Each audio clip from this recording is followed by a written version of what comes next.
Good day mga tirador o welcome back to my YouTube channel. Ngayon po patuloy tayo sa ating coverage sa second Bangkok Summer International Chess Open and ito na ang championship game ni Grandmaster Daniel Kison versus Grandmaster Timur Gareyev ng Russia. So kung makikita nyo po yung flag ni Timur, pagka-Russian po ganyan ang flag kasi alam niyo naman yung sa gera, hindi po nilalagyan ng flag ng chess.com. Ayan, so punta tayo sa ating game. Ito po nag-start with E4. Ayan, so E4 and then C5, Knight F3, and Knight C6. Gusto ko po palang bigyan din, pansinin nyo po yung oras dito ni Timur Gareyev. No, sa first move pa lamang, late siya ng 26 minutes. So, yan po ang style niyang grandmaster yan, nagpapalate sa mga laro para siyang si Magnus, pero ito todohan kasi kahit sa long game, ginagawa niya almost 30 minutes siyang late and titignan natin kung magiging factor yan sa laro na ito. So, pagka Knight F3, Knight C6, D4, Kumapture, Capture, and Queen B6. Ayan, so kakaibang linya, Queen B6 line para mawala na po kaagad sa opening preparation si GM Kison. So nag Knight B3, Knight F6, Knight C3, and then pagka E6, nag Bishop E3. So yun naman ang drawback nung kakaibang move ni GM Gareyev, and naging tempo po yan para sa bishop. Kaya halos wala pong tumitira ng ganitong linya sa Sicilian, no? So Queen C7, nag A3 si GM Kison, A6, and then F4. Ayan. D6, and then dito po, talaga makikita nyo yung kagustuhan ni GM Kison na manalo. Kakaibang move, nag G4 kaagad. Ayan, kasi sa chess, marami pong mga styles dyan. No? Merong positional style, yan po yung laruan ko, talagang kunatan lang muna.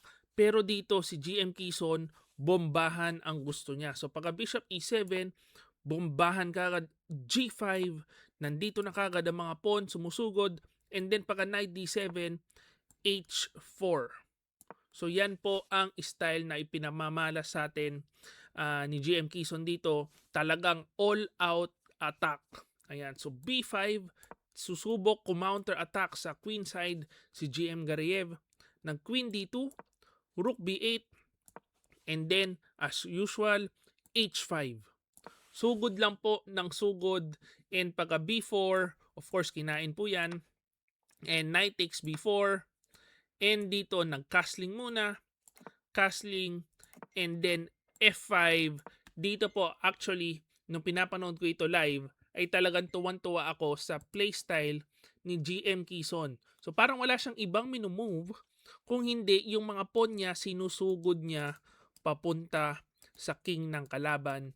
And yan po ay napakalakas, very dangerous na po yung mga pawn kasi isang move na lang talagang sasabog yung king side ni GM Gareyev. So dito nag Rook E8, G6, and then pagka Knight E5, ang ginawa kasi dito ni GM Kison, kinain po ito eh. So yan po, slight inaccuracy according to our engine. Dapat daw is H6, talagang push lang ng push ng pawn hanggang sumabog ang king side. So ayan, magkakatamaan na yung mga pawn, ma-open yung files papunta sa king, and mauunahan yung king ng black. So halimbawa, kainin po ito, kakain, Knight takes G6, HG7, and dito po, ang lakas na po nung atake kasi yung rook open, tapos meron pang queen na pwede pong pumunta papuntang H7. Ayan, so with big advantage ang puti. Ang sabi ng engine, magbe-bishop F6, ipapakain na itong pawn. So yan po, pwedeng kainin or pwedeng diretso sa atake. Ibalik po natin sa nangyari. Dito nag GF7, lumiit po yung advantage, pagkakain, nag H6. So ganun pa rin naman po kung saan bubukas pa rin yung king side. Kaso may EF5 eh. So bukas yung king side pero pagkakain, merong parang extra pawn na nakuha si GM Gariev. Ayan, so bishop f6. Dito, bishop d4, bishop g5, bishop e3, and then bishop f6. So akala ko habang pinapanood ko live ay mauuwi na po sa tabla. Total, yung engine evaluation talagang totally equal and nagre-repeat na silang ng move. Pero sabi ko, hindi siguro itatabla kasi nakatutok na yung rook eh. Ayan na oh, nakatutok na papuntang king and baka ito na ang time to make a move. So dito, nag-queen h2 si GM Quezon. Continue ang laban. Ayan, so nag-h6, saka nag-bishop d4, and si Gariev naman, very tricky, nag-rook e5. Exchange sacrifice na kapag kinain mo po, kakain ng bishop, open ang bishop, napakalakas. At nasa gitna po ng posisyon, kaya yan po, hindi ginawa ni GM Quezon. Ayan, nag-rook g1 lang muna dito. Suporta doon sa bishop, sa pawn, at pressure papunta sa king. Ayan, so nag-bishop e6 and nag-rook g6, inatake ang bishop.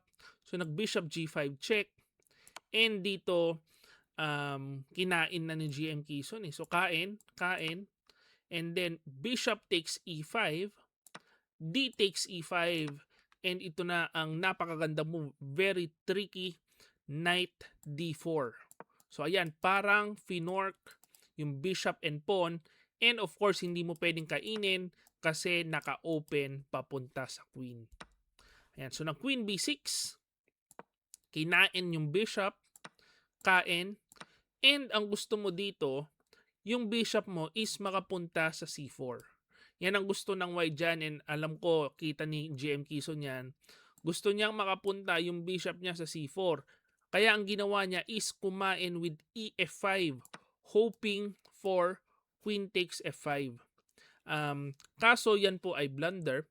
Ang dapat na gagawin is b3 para bishop c4, unstoppable. Talagang tuhog ang queen, knight, and king dyan, parang barbecue. So dito, pagka b3, ang only move is rook c8 para mapigil yung bishop c4. Bishop c4, kakainin, exchange sacrifice, pero lamang pa rin po ang puti. Ayan, so pagkakain, capture, and then kain yung rook, quality up si GM Quezon. Ayan, kaso hindi niya po yan nakita eh, no? Ibalik po natin, nag-ef5 para pagkakain, bishop c4. No, sa unang tingin, tama nga naman, kaso meron kasing counter attack si GM Gariev with knight a2 check. And pag kinain mo po yan, mauunahan ka pa papunta sa king.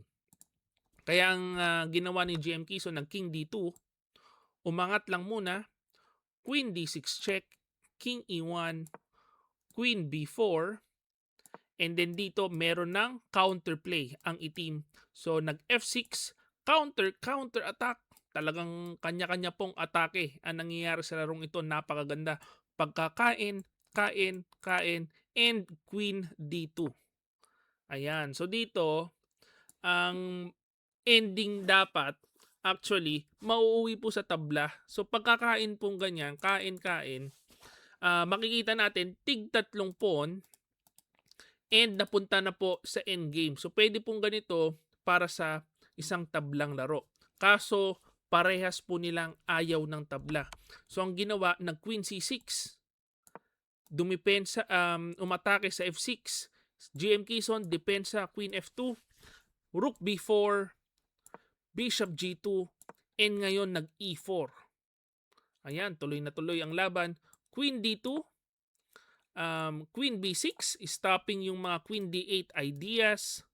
Nag queen c3, queen g1 check, rook b8, depensa sa back rank, queen c7, and nag rook e8. Ayan, so dito, nung umabot na po sa ganito, tingnan nyo po yung oras, 1 minute left si GM Gariev, si GM Quezon with 4 minutes. And naisip ko dito, sabi ko parang chess.com blitz na lang ito. And yung blitz rating po ni GM Quezon is 3,000, minsan umaabot ng 3,100. Dito na ang forte ni GM Quezon, yan ang palagi niyang prina-practice. So nag-queen c6 siya para under attack ang rook. Makikita natin, slight blunder kasi merong possible of check. Ayan, so nag-check, king e2, check, king e1, and then check. So ayan po, pwede nang itabla ni GM Gariev. Kasi wala nang magagawa, no? Hindi ka naman pwede dito, tatamaan ka ng rook. So, king e2 lang. Ngayon, queen g4 check, king e1, queen h4 check, and merong slight advantage. Ipapakita ko lang yung line ng engine, which is rook c8 para may atake po dito. Kaso pagka queen b6, queen g3, queen f2, check, and then makakain yung pawn. So yan po yung slight advantage na binibigay, makakukuha kasi yung one pawn, tapos malamang po mapunta sa endgame kung saan one pawn down si GM Quezon. Ayan. Kaso mahirap po yan makita, lalo na pag wala na pong oras. Ang ginawa po ni GM Gariev, check siya ng check. So check, king e2, at nag-decide siyang magpilit with rook b8. At yan po ang wag na wag nyong gagawin, magpipilit ng wala ka ng oras. Kasi makikita natin lamang po si GM Quezon 5 minutes versus 1 minute. Ngayon na queen c7, queen g4, king e1, queen h4 check, balik lang ulit, rook e8, ganun na naman, queen c6, paulit-ulit na sila dito, check, king e1, queen g3 check, nakailang ulit na po, king e2, and dito nag-blunder si GM Gariev, nag-rook e8, nag-rook b8.